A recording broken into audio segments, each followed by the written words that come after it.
It's the Steam Next Fest again, coming around faster while I stay buried in big video projects. As always, I've got a sample of demos here that piqued my interest. No guarantee that they will stay up after this video goes out, but let's have a look at our selection here.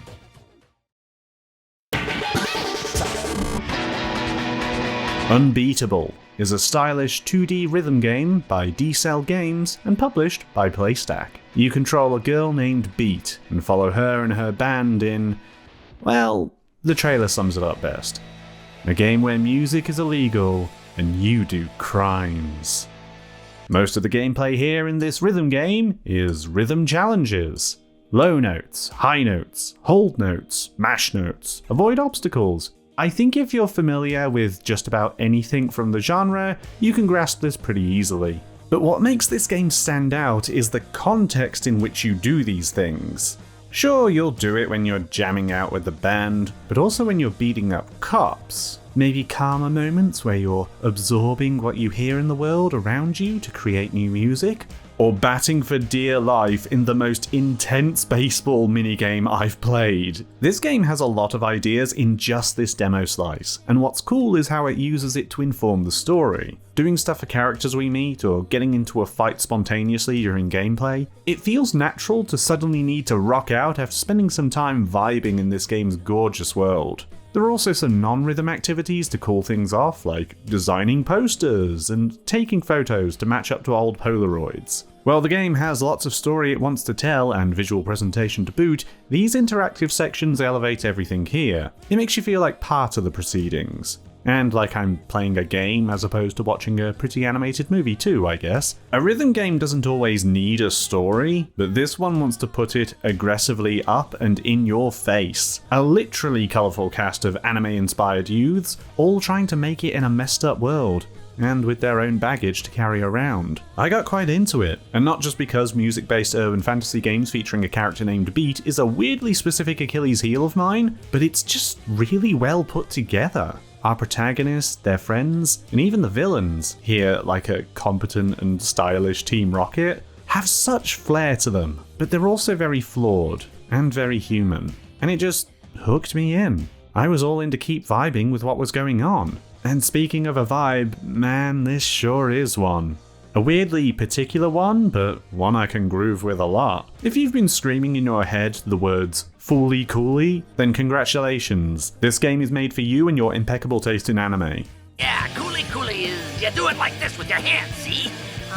It never languishes in nostalgia or just being Fooly Cooly the unlicensed fan game though, it builds up from its inspirations. It's got an aggressively stylized look, nostalgic but pretty, and it's surprising how often you'll get unique dedicated pieces of animation to go with it. But all this is talking around the real star, which is the soundtrack. If you're going to be making a game focused around rhythm and beats, then you better bring some good tunes. Unbeatable delivers in spades. I can't think of any way to phrase it cleverly, so just enjoy.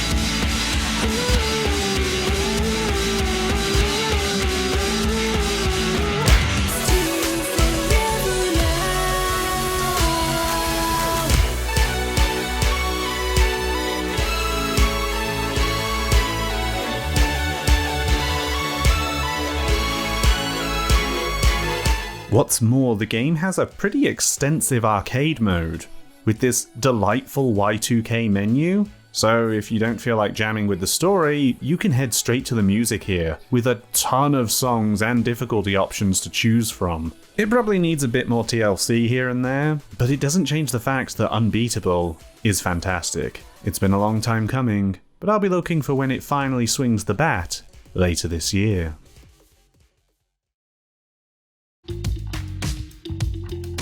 Moving from one gig to another, Dead as Disco is a third-person beat-em-up by Brainjar Games. You play as a guy called Charlie Disco. No really, that's what you're called. and you kinda look like Travis Touchdown woke up in the wrong decade. On his quest to beat up a bunch of musically inclined evildoers using your killer dancing and fighting moves. Dead as Disco feels like a mix between Hi-Fi Rush and the Batman Arkham games, and a big helping of No More Heroes too. The fighting is equal parts active and reactive, performing counters and dodging out of the way, but you're also trying to keep your combo going by smacking goons around with quick step beatdowns. It's a groove where you need to make sure your feet are in the right places, making sure you're not pressing the attack when you need to reverse a blow coming at you. But there is also a rhythm element at play, whereby doing moves in time with the beat of the music will boost the power to your attacks and rack you up points. By default, you're not prompted to the beat as prominently as the bouncy world of Hi-Fi Rush, but I felt I was able to stick to it pretty well, and the whole combat system flowed spectacularly, and felt great to pull off. One thing that probably helped was having some good music as well. It's got a number of tracks, all excellent tunes to beat up goons to, but also some surprises. The main level you play in this demo has a hardcore dance cover of Maniac by Michael Sembello. I'm not sure how much I can actually play of this, but I kind of love it, and I much prefer this game to Flashdance.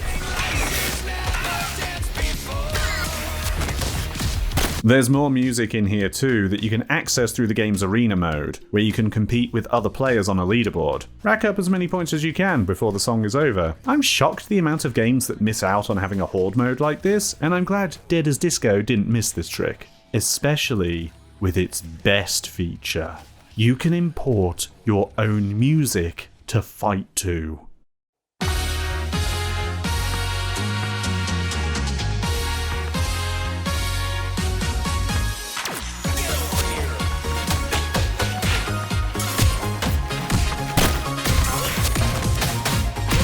Absolutely incredible idea. I love it, and I love this game.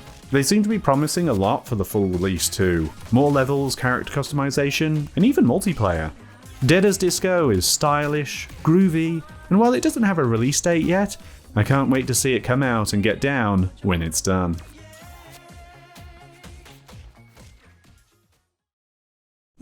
Quite a lot of upbeat games there. And now for the complete opposite.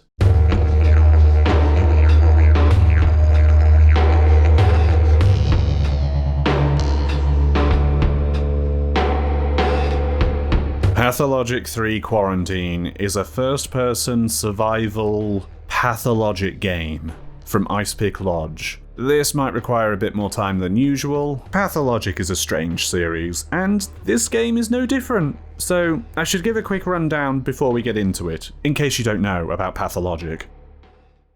Pathologic concerns a town that has fallen to the plague. In the first game you played as one of 3 healers, and tried to stem the tide of disease and death using each of their unique methods. Pathologic 2 was a remake and sort of sequel to the first, except you only played as one of the 3 characters, the local medicine man and surgeon, Artemi Barak. To make up for that, the game was massively expanded in terms of depth and mechanics to serve the character you played. Pathologic 3 is following on from that, but this time you're playing as the Bachelor of Medicine, Daniel Dankovsky.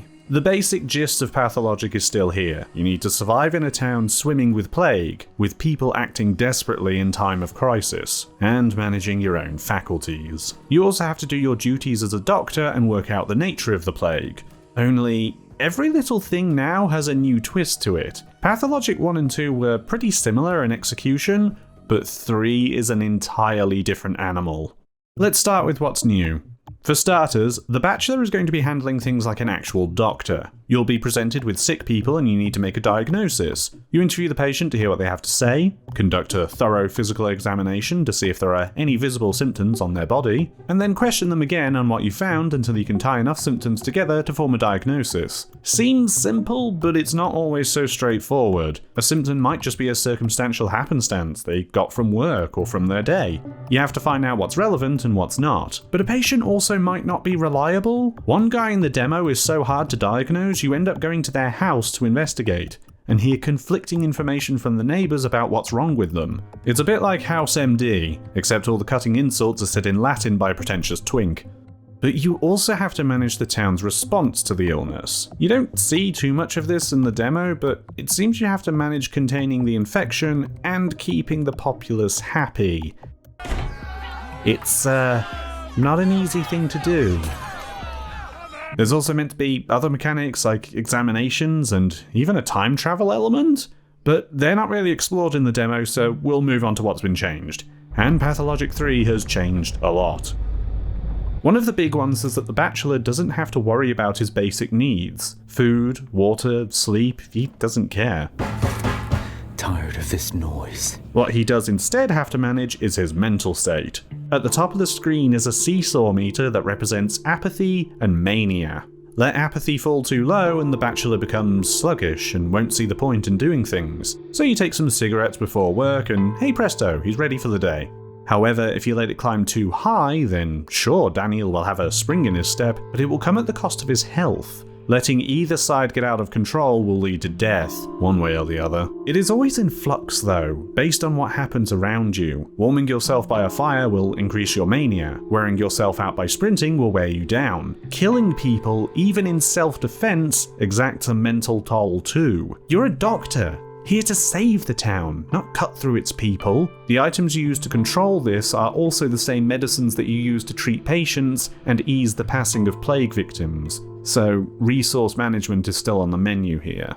Conversations still have that pathologic weirdness, where everyone speaks in roundabout flowery ways like they're in a theatre, but in a complete curveball, sometimes in conversations your perspective will flip around, and suddenly you are the other person interrogating the Bachelor. This lets you get at things that he knows that the player doesn't, but man, when it happens it feels like whiplash. But it is on brand for the series to highlight the difference between player and player character.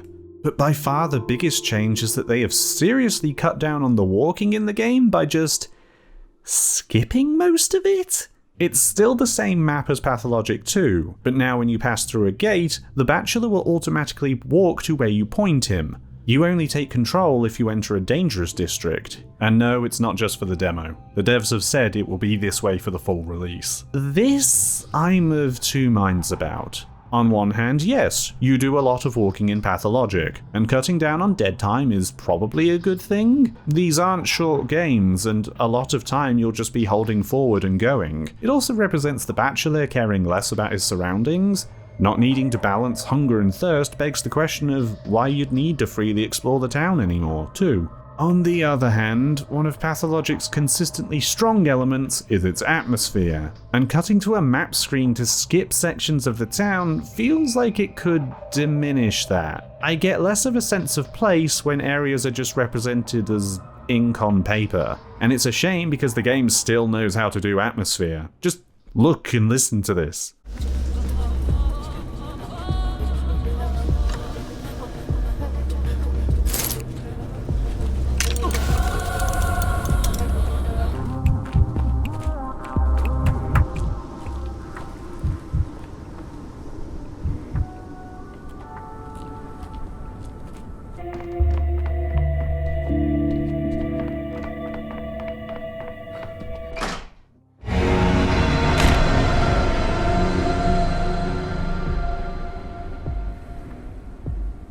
It's still one of the most immersive, haunting, and overwhelming games you can probably play in terms of sheer vibe alone. I am not your foe. I love you. Do not push me away. Cutting things up could hurt the game overall, though I also have to appreciate the willingness to experiment with the formula. There's no real way to know how it works until the full game's out. I do really like this game, but I have one small caveat, and that's the performance. Now, I'm running this fine only because I upgraded my PC recently. My old computer struggled immensely with getting this demo running, and other people have also had problems. Even with a V8 engine now powering my rig, I still ran into stutters and issues. Your results may vary. Despite this, it's both more pathologic and something entirely different, and that interests me greatly. I haven't even touched on the story here because I've spent so much time talking about everything else. Pathologic is the kind of game designed for video essays to pull apart its many facets anyway. This demo will be up for a while, but the devs are saying they'll probably take it down as we get closer to release. The game is meant to be out later this year, and I'll be looking forward to giving the final diagnosis then.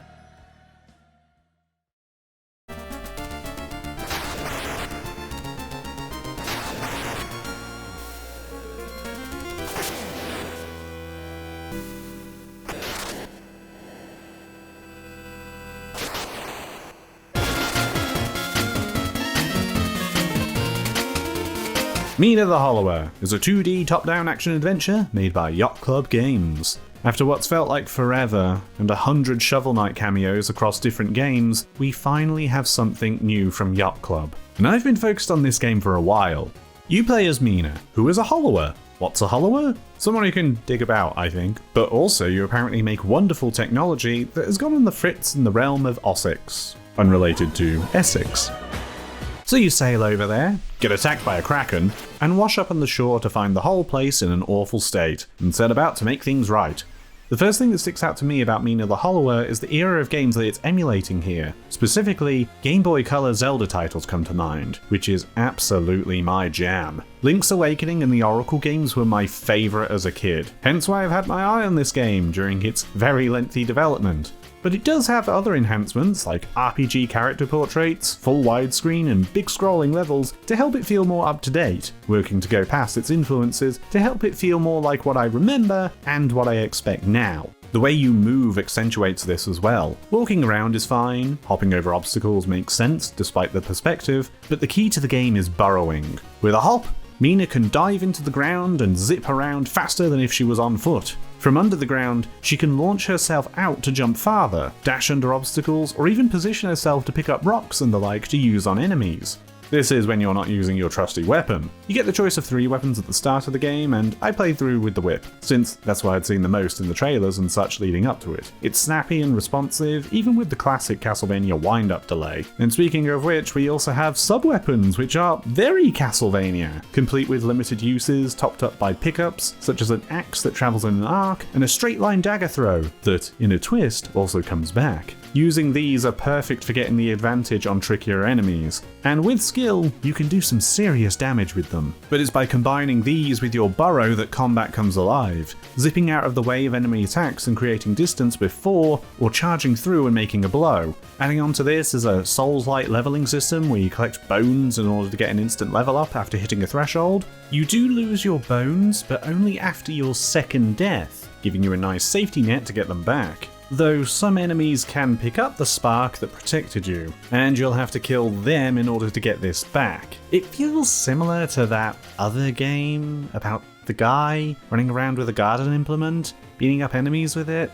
I think it was called Lawnmower Man. I was quite delighted at the end of the demo to find a town full of NPCs to talk to and secrets to find. It felt quite homely after the chaos that came before. But of course, I had another boss to close things off. Mina the Hollower is an absolutely adorable and outstanding game. It is targeting me specifically, but it genuinely plays extremely well. I wanted to explore more of the game by the time it wrapped up, and I'm looking forward to climbing its red walls when the game comes out on the 31st of October.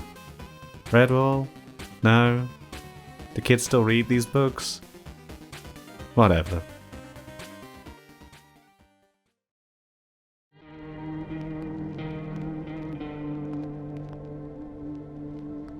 No, I'm not a human.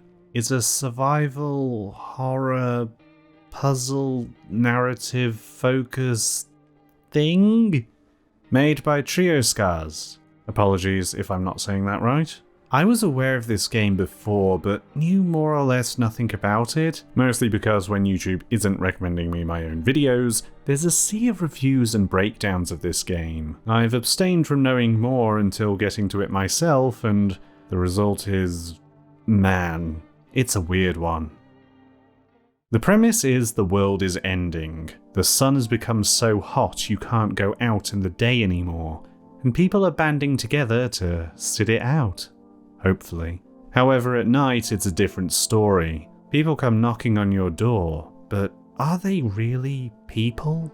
Come sundown are reportedly strange creatures that look like humans, known as visitors. They apparently came out of the ground when the solar apocalypse began, and will probably kill humans if let inside. Probably. You play as a twitchy isolationist who has to decide whether or not to let people in, and then manage who gets to stay in. The difficulty comes from the fact that I don't think I can trust anyone from behind this door. Your house attracts weirdos like an open invite Smash Bros tournament. So you ask them questions at the door, hearing them out until you have to make a call. If you invite someone inside, you can then speak to them during the day to learn more about them. But this is equal parts hearing their story and also screening them for being a skinwalker. You can also do direct tests on people to find signs given out by the government. These signs can be pretty benign though. White teeth and dirty nails? Surely there are reasons people might have these things? Doubt and paranoia is always racking at you. It's like The Thing, except you're constantly being asked to let other people in who also might be the thing. But they might not be. They might be real people who just need shelter and a place to stay, and you have room. Even when someone is suspicious, it's hard to be quite sure if pulling a gun on someone is the right thing to do. Are you just reacting to someone having a bad day during the worst time of their life? All kinds of weirdos will come to your door. Not all of them want in, but most will. And man, sometimes I just want to turn someone away because I can't stand the idea of them being in the same house as me. You'll do your tests and find this and that, and maybe start to gather suspicions. Then, some people will act the strangest out of everyone, but seem to pass the tests constantly. Look out the window. It's not getting any better outside. Plus, you keep hearing there's dangerous people out there. Maybe they're right at your door. The atmosphere of the game reminded me quite strongly of Scorch Atlas by Blake Butler, a collection of short stories of an apocalyptic Earth that follows a strange, nightmare-like atmosphere. It's not quite as out there as the book is, and the book is very out there and very bleak sometimes, but it conjures a similar feeling of trying desperately to cling to power over your own autonomy when something incomprehensible is twisting everything into being so utterly uncanny. I don't know if it will be as surreal as Scorch Atlas, but it puts the same amount of dread in the pit of my stomach. This is one demo I probably haven't played enough of, truth be told. There's clearly a lot of different paths you could take by choosing who to take in, who to execute, or just when to give a middle finger to it all and smash a beer in the kitchen at 11:15 AM. There's no telling what the game is hiding, and I don't know anything about its original release and the Violent Horror Stories anthology, so yeah, I'm in. I want to be let in when the full game launches. Come on, man. Just let me in your game. You can trust me. You can trust me.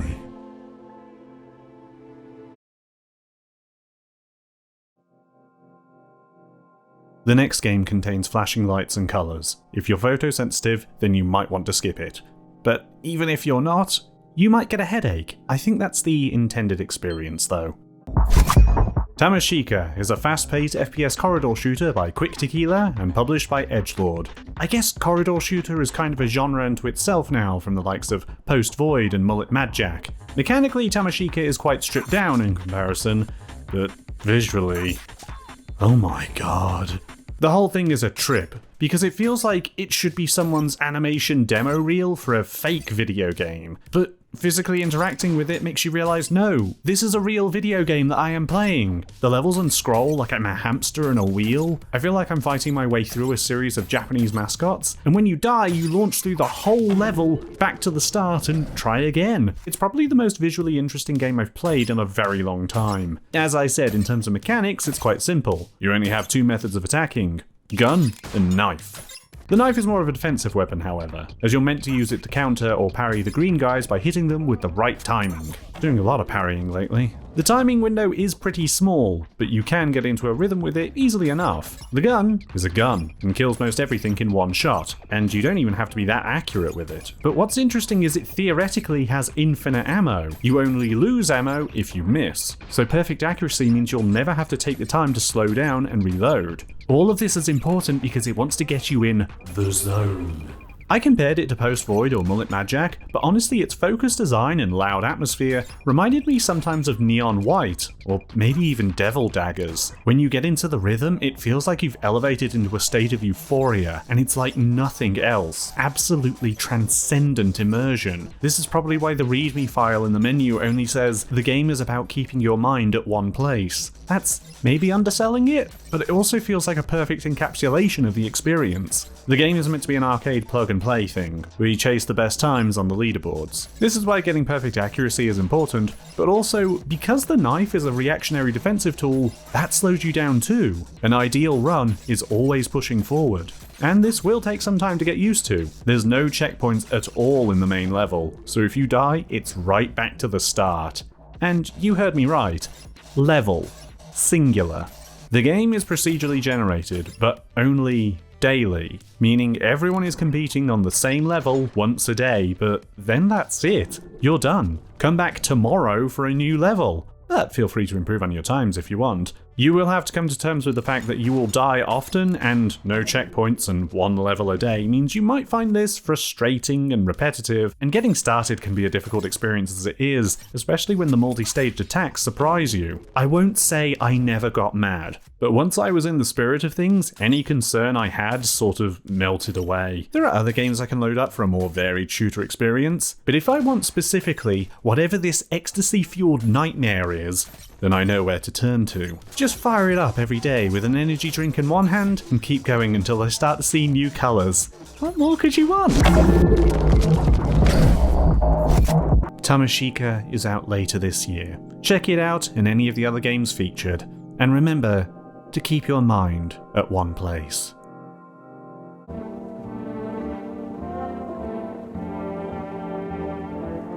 Thank you for watching this video.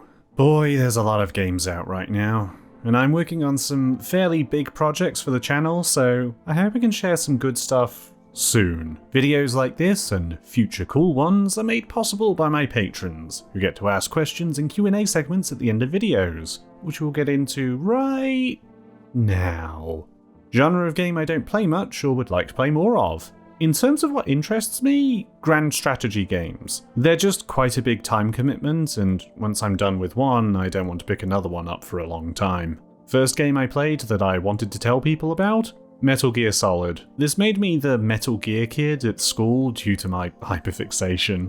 Which game I'd forget about to experience it for the first time all over again. Most recently, Blueprints. But above even that, maybe Nier Automata. I always felt like I was getting rewarded when playing that, from the beginning to the end. Is there a game I played in my youth that I still find aspects of in games I enjoy nowadays? Secrets for me as well, for sure. From old 2D Zelda games to boomer shooters, I enjoyed finding secrets. It can feel like some games are afraid for you to miss anything nowadays, so I appreciate it when I actually stumble across something cool that I could have missed. Favorite type of puzzle? Not tile puzzles, that's for sure. Cryptic riddles do set off my brain and make me the most engaged, but admittedly, I often overthink them, and that can be my downfall. I would have been outside Moria until I died. Any collectible knickknacks lying around? I've got a few, not a wall or anything, but I like what I have. This bayonetic gun is a favourite. It was a pre-order bonus from the old UK games retailer Gameplay. It was free, and that still amazes me. Of course, there's also Duke, reminding me of hubris. Good book recommendations. Okay, so the best books I've read in the last 12 months would probably be The Haunting of Hill House as a fantastic horror novel, but I never saw the TV show or the movie, so it was all a surprise to me. Gideon the Ninth is a really fun and brash sci-fi fantasy about necromancers in space, and its sequel is kind of insane. Giovanni's Room and Germinal are classics I haven't stopped thinking about since finishing. Absolutely love them. And, Gravity's Rainbow. Maybe don't dive into that one unprepared, because Pynchon wants you to be a different person on the other side, and will hurt you to make it happen. But man, what a ride. Okay, that's everything. Stay safe, and I'll see you all next time.